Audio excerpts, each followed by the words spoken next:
Bismillahirrahmanirrahim. Assalamualaikum warahmatullahi wabarakatuh. Saya Mutiara Ramadhani, dan saya akan menjelaskan materi tentang pembelajaran bagi anak dengan kelainan bicara dan bahasa.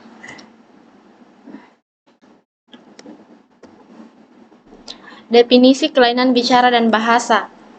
Kelainan bicara atau bahasa adalah adanya masalah dalam berkomunikasi dan bagian-bagian yang berhubungan dengannya seperti fungsi organ bicara. Keterlambatan dan kelainan mungkin bervariasi dari yang ringan atau tidak ada pengaruhnya terhadap kehidupan sehari-hari dan sosialisasi, sampai yang tidak mampu untuk mengeluarkan suara atau memahami dan mempergunakan bahasa. Kelainan atau gangguan berbicara dapat berpengaruh terhadap seluruh aspek-aspek kehidupan.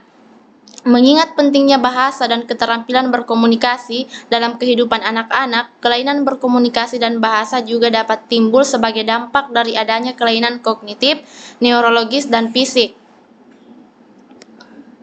Selanjutnya, pembelajaran bagi anak dengan kelainan bicara dan bahasa.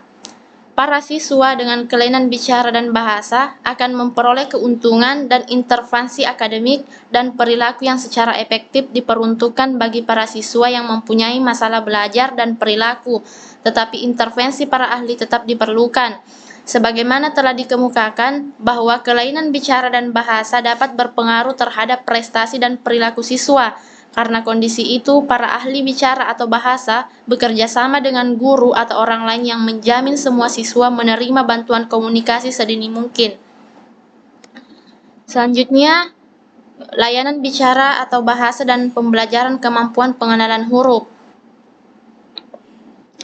Yang pertama, para ahli bicara atau bahasa dapat menguatkan hubungan antara bahasa lisan dan keterampilan pra pengenalan huruf, memberikan intervensi yang berhubungan dengan kesadaran fonem dan ingatan, menganalisis penggunaan bahasa yang dikemukakan dalam buku bacaan dan bahan-bahan sekolah lainnya, serta media, dan menganalisis bahaya siswa sehingga intervensi akan sesuai dengan kebutuhan anak. Yang kedua, para ahli bicara atau bahasa harus berinisiatif untuk melakukan pembicaraan dengan guru-guru untuk mendiskusikan kebutuhan siswa dan langkah-langkah untuk intervensi.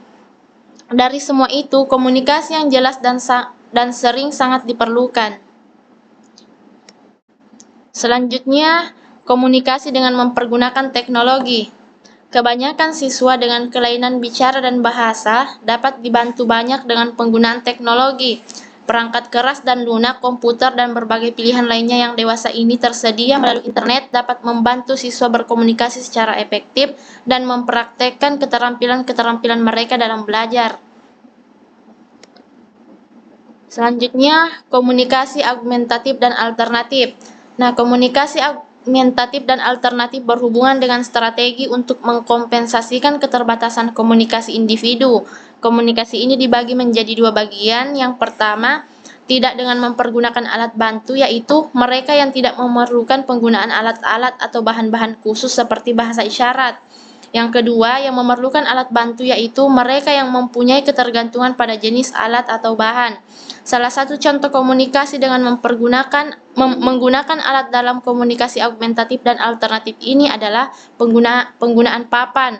Alat bantu ini menggunakan gambar, simbol, atau huruf cetak untuk memfasilitasi komunikasi siswa, dan semua itu bisa dibuat dengan teknologi tinggi atau rendah. Selanjutnya, teknologi untuk praktik bahasa. Teknologi juga dapat membantu siswa untuk mengembangkan keterampilannya. Teknologi seperti komputer menjadi sesuatu yang umum dan mempunyai makna bagi para siswa yang memerlukan praktik bicara intensif dalam dasar-dasar bicara dan bahasa. Di beberapa kelas, guru menggunakan mikrofon dan siswa duduk dekat dengan pengeras suara sehingga mereka dapat mendengar dengan jelas suara guru ketika berbicara.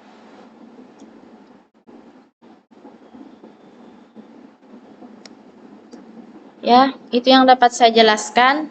Terima kasih. Assalamualaikum warahmatullahi wabarakatuh.